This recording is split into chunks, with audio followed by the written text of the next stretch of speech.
లేకపోయినా, పార్లమెంటులో నోరు లేకపోయినా మేము ఎంపీగా గెలిపించి మిమ్మల్ని పంపిస్తే మీరు రాష్ట్రం వచ్చినాక ముఖ్యమంత్రి అయినాక 100% గుండెల్లో పెట్టి చూసుకోవాల్సిన బాధ్యత ఆనాటి ముఖ్యమంత్రి గారికి లేకుండేనా?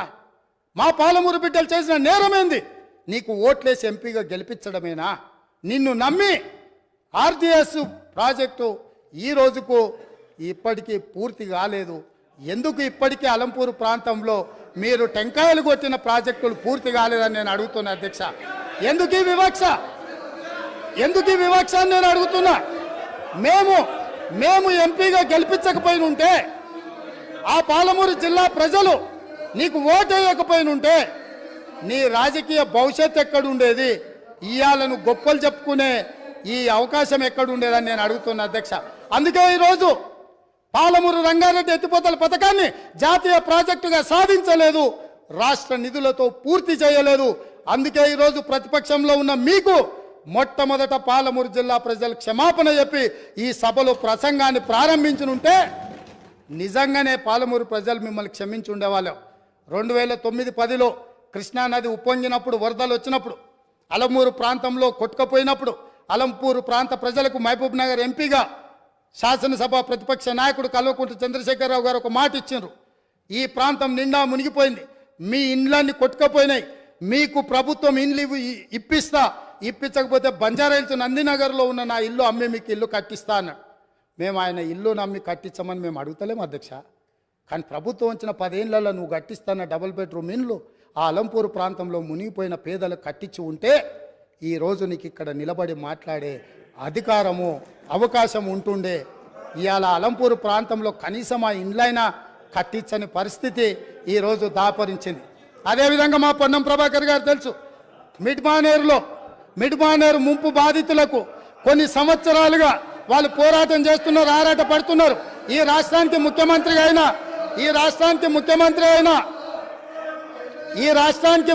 అయిన చంద్రశేఖరరావు గారు మిడ్మానేరు ప్రాంత పర్యటనకు పోయిండు.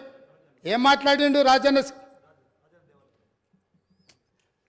ఆ ప్రాజెక్టులకు అక్కడికి వెళ్ళి, నేను మీ ఊరు అల్లుడిని, మీరు మిడ్మానేరులో ముంపు బాధితులు, మీ అల్లుడు ఈరోజు తెలంగాణ రాష్ట్రానికి ముఖ్యమంత్రి అయిండు, మీకు అందరికీ న్యాయం చేస్తా, మీకు R&R ప్యాకేజ్ ఇస్తా, మీకు ఇండ్లు కట్టిస్తాని స్వయంగా తెలంగాణ రాష్ట్ర ముఖ్యమంత్రిగా ఆనాడు చంద్రశేఖరరావు గారు అక్కడికి వెళ్ళి మాట ఇచ్చిండ్రు. నేను ఈరోజు మిమ్మల్ని అడుగుతున్నా అధ్యక్ష, ఈ రోజు వరకు వాళ్ళు మళ్ళీ అదే వంట వార్పు చేస్తున్నారు, అదే రాస్తారోకలు చేస్తున్నారు, అదే ధర్నాలు చేస్తున్నారు. ఇదే పోలీసులు ఉమ్మడి రాష్ట్రంలో లాఠీ చార్జ్ చేసిన పోలీసులు వాళ్ళ మీద లాఠీ చార్జ్ చేస్తున్నారు. మా మంత్రి పొన్నం ప్రభాకర్ గారు ప్రతి నెల నిరసన కార్యక్రమాన్ని ఇప్పటి వరకు నిరసనలు కొనసాగిస్తూనే ఉన్నాడు. అన్నీ ఉన్న అల్లుడు నోట్లో శని ఉందన్నట్టుగా ఆ మిడ్మానేరు ముంపు బాధితులకు 10 ఏళ్ళైనా న్యాయం జరగలేదు. ఇది న్యాయమా? ఇదేనా ఈ రైతులను ఆదుకునేదని నేను అడుగుతున్నా. ఆ ఇండ్ల పట్టాలు రాజ్యసభ సభ్యులు జోగిన్పల్లి సంతోష్ కుమార్ 250 గజాలు ఇండ్ల పట్ట వారి పేదోడి కింద పట్ట తీసుకున్నాడు అధ్యక్ష. వారి సోదరిమణి నేను పేరు ప్రస్తావించదలుచుకోలేదు. ఎప్పుడో పెళ్ళైపోయి అత్తగారింటికి వెళ్ళిపోయినా వారి సోదరిమణికి కూడా ఇళ్ల పట్టాలు ఇచ్చారు అధ్యక్ష తెలంగాణ రాష్ట్ర ప్రభుత్వంలో. R&R ప్యాకేజ్ పేదలకు, అత్యంత నిరుపేదలకు ఇవ్వాల్సిన ఈ ప్యాకేజీలో ముఖ్యమంత్రి గారి కుటుంబమే నిబంధనలను ఉల్లంఘించి R&R ప్యాకేజీలో ఇళ్ల పట్టాలు కూడా తీసుకున్నారంటే, ఇంకా కూడా అక్కడ నిలబడి మమ్మల్ని దోషులుగా నిలబెట్టడానికో, ఉమ్మడి రాష్ట్రంలో సమైక్య పాలనలో జరిగిన తప్పిదాల గురించి ప్రస్తావించి మమ్మల్ని నిలదీయాలన్న ఆలోచన ఇది ఏ మేరకు సమంజసము అధ్యక్ష? మీరు ఒక్కసారి ఆలోచన చేయండి. అందుకే అధ్యక్ష నేను అనేది, ఒక్కసారి ఈ సభలో మాట్లాడాలి అంటే ఆత్మ పరిశీలన చేసుకోండి, గుండెల మీద చెయ్యి పెట్టుకోండి. మేము మాట్లాడుతున్న దాంట్లో న్యాయం ఉందా? మేము మాట్లాడుతున్నది ప్రజలు గమనిస్తున్నారు. ప్రజలు ఇంకా మమ్మల్ని ఇక్కడికైనా ఉంచినరు, ఇది కూడా ఉండాలనా లేదా అని ఇవాళ మీరు ఆలోచన చేయాల్సిన అవసరం ఉంది అధ్యక్ష. అదేవిధంగా కాంగ్రెస్ పార్టీ గురించి, ఇందిరమ్మ రాజ్యం గురించి, ఇందిరమ్మ రాజ్యం అంటే ఇదా అదా అని వారు మాట్లాడారు. ఇందిరమ్మ రాజ్యం అంటే రైతు రుణమాఫీ అధ్యక్ష. ఇందిరమ్మ రాజ్యం అంటే ఇవన్నీ చేసి ఈరోజు ఇంత సుస్థిరమైన ఆర్థిక ప్రగతి సాధించి, పర్ క్యాపిటా పెంచి, పవర్ పెంచి, శుద్ధమైన నీళ్లు ప్రతి ఇంటికి నల్లాతో ఇచ్చి ఇవన్నీ చేసి తెలంగాణ సాధించుకొచ్చి అష్ట కష్టాలు పడి గత 25 సంవత్సరాలుగా ఒక యజ్ఞంలాగా దీన్ని తీసుకొని పోతా ఉంటే కాంగ్రెస్ పార్టీ నాయకులు మాట్లాడతారు అధ్యక్ష. కేసీఆర్కి పిండం పెడతాం, ఇవన్నీ చేసినందుకు నాకు పిండం పెట్టాలా? ఈ తిప్పల పడ్డందుకు ఆ పిండం పెట్టాలా? మీ వల్ల కాని పని మీ నాయకులు ఎంతరో మంది ఎన్ని చూపి పారిపోయినటువంటి తెలంగాణ ఉద్యమాన్ని నేను భుజానేసుకొని అనేక కష్టాలు పడి దీక్షలు చేసి చివరికి నా చావు మీద తెచ్చుకునేంత ప్రయత్నంలో తెలంగాణ తెచ్చిపెడితే మీకు పిండం పెడతామంటే ఎవరు హర్షిస్తారు అధ్యక్ష? ఇదేనా సంస్కారం? ఇదొక పద్ధతి, ఇదొక పార్టీ, దీనికో లెక్కన? చాలా బాధ కలుగుతుంది అధ్యక్ష, దుఃఖం వస్తుంది. ఎందుకంటే ఏందండి నాకు అర్థం కాదు. ఇది పూర్తిగా ఎటుపడతాడు నోరుంది కదా అని విచ్చలవిడిగా మీ పార్టీల నియంత్రణ లేకపోవచ్చండి, కానీ సంఘం చూస్తుంది కదా, సమాజం చూస్తుంది కదా. నన్ను అడుగుతున్నారు మొన్న రాహుల్ గాంధీ ఏదో ఒక మాట అందరికి మోడీ పేరేమున్నదంటే 2 సంవత్సరాల జైలు శిక్ష విధించారు అధ్యక్ష. అఫ్కోర్స్ నిన్న సుప్రీంకోర్టు స్టే ఇచ్చింది, సభ్యత్వం కూడా తీసేసిండ్రు. మేము ఆ చర్యలు తీసుకోలేమానండి? మేము తీసుకోకపోదుమా? మీరు ఏదో స్వేచ్ఛ కావాలి, స్వేచ్ఛ ఇచ్చినాం. మేము చాలా లిబరల్గా ఉంటున్నాం, డెమోక్రాటిక్గా ఉంటున్నాం, అన్ని రకాలుగా బాగుంటున్నాం. లేకపోతే మీరు అట్లా మాట్లాడిన దానికి మీ తాట తీసే పరిస్థితి ఇష్యూ కాదు కదా గవర్నమెంట్ అనుకుంటే. కానీ మీరంతా ఆ విధంగా ఇష్టం వచ్చిన అడ్డగోలు మాట్లాడినా మేము సంయమనం పాటిస్తున్నాం.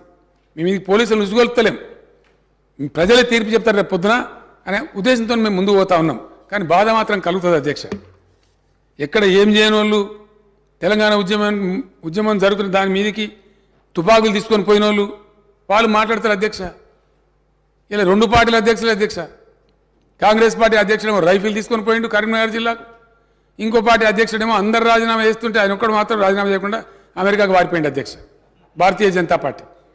ఆ ఉన్న ఒక వ్యక్తి ఎన్ఎల్ లక్ష్మీనారాయణ నిజామాబాద్ టౌన్లో ఆయన ఉండే, ఆయన రాజీనామా చేసిండు అధ్యక్ష. మమ్మల్ని నమ్మి రాజీనామా చేస్తే నేను స్వయంగా పోయి, నేను అప్పుడే దీక్ష నుంచి విరమించుకొని వచ్చిన, నాకు ఆరోగ్యం బాగా లేకున్నా ఆయన కోరిన టైంలో 4 PM రావాలని చెప్తే నేను పడుకుంటా లేసుకుంటా 4 PM పోయి వీళ్ళ ఆనాటి పెద్ద లీడర్ వీళ్ళ దాంట్లో డి శ్రీనివాస్ గారని ఆయనను ఓగొట్టి మళ్ళీ లక్ష్మీనారాయణ గారిని సిన్సియర్ గెలిపించిన అధ్యక్ష. ఇవన్నీ కూడా జరిగినాయి అధ్యక్ష, ప్రజల ముందే జరిగినాయి. ఇవన్నీ చాలా బాధ కలుగుతుంది అధ్యక్ష, దుఃఖం వస్తుంది. ఇంత చేసి పెట్టి రాష్ట్రాన్ని ఒక తొవ్వలో పెట్టి. ఒక్క నిమిషం ప్లీజ్ ప్లీజ్, ఒక్క నిమిషం ప్లీజ్. మీ జన్మలు ఆలోచించారు దళిత బంధు ఇవ్వాలని. మీ ఇండియన్ నేషనల్ కాంగ్రెస్ కనుక స్వతంత్రం వచ్చిన తెల్లారే దళితుల వృద్ధి గురించి పనిచేసి ఉంటే ఇలా దళిత బంధు ఎందుకు ఇవ్వాల్సి వచ్చేదండి? దయచేసి ఆత్మవిమర్శ చేసుకోండి, మమ్మల్ని అన్నాడు కాదు. మేము ఇలా దేశానికి ఒక దిక్సూచిగా ఉన్నాం అధ్యక్ష. నేను మహారాష్ట్రకు పోయి నేను మాట్లాడుతుంటే అక్కడ వేణువుల్లో కొనియాడుతున్నారు మీ తెలంగాణ మోడల్ మాకు కావాలని చెప్పి. వేరే రాష్ట్రాలలో దేశమంతా వీ వాంట్ తెలంగాణ మోడల్ అంటుంటే ఇక్కడ ఉన్నోళ్ళు మాత్రం ఇంత మంచిగా జరిగిందని కనీసం ఒక మాట హర్షించకపోగా ఉల్టా తూలనాడడం, దూషించడం, పిండం పెడతాం గండం పెడతాం అని మాట్లాడడం. తెలంగాణ ప్రజలు నా మాటలు వింటున్న అధ్యక్ష. వచ్చే ఎన్నికలలో ఎవరికి పిండం పెట్టాలో ఇప్పుడు ప్రజలే నిర్ణయించాలి అధ్యక్ష.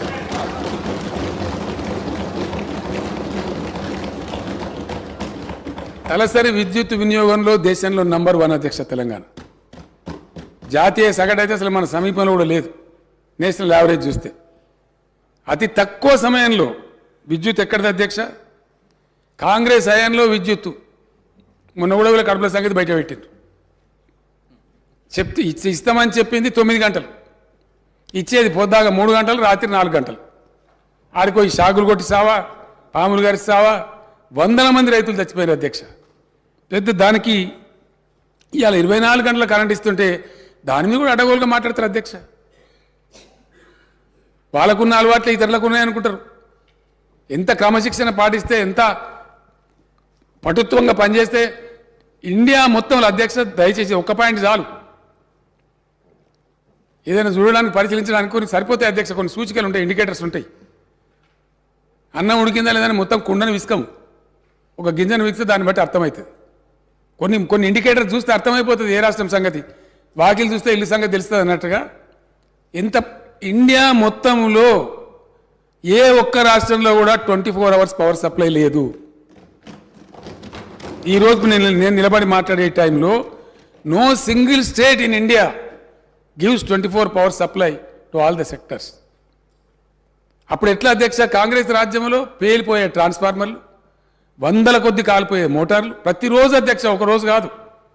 ట్రాక్టర్ కాలిపోతే పడ్డ బాధలన్నీ, ఊరోళ్ళందరూ తలా 2,000 తలా 3,000 జమ చేసి ట్రాక్టర్ మీద పెట్టి ఎలక్ట్రిసిటీ ఆఫీసుల కాడ పోయి ఎలక్ట్రిసిటీ ఆఫీసుల కాడ ధర్నాలు భయంకరమైనటువంటి పరిస్థితులు అధ్యక్ష. వీళ్ళు మాకు ఇలా పాఠాలు చెప్తామంటారు, వీళ్ళు మాకు నీతులు చెప్తామంటారు.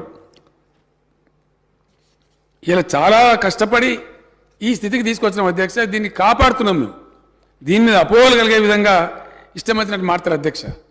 ఆనాడు రాష్ట్రం ఏర్పడ్డ నాడు నేషనల్ కాంగ్రెస్ పార్టీ హయాంలో తెలంగాణ స్థాపిత విద్యుత్ శక్తి 7,778 మెగావాట్ల అధ్యక్ష.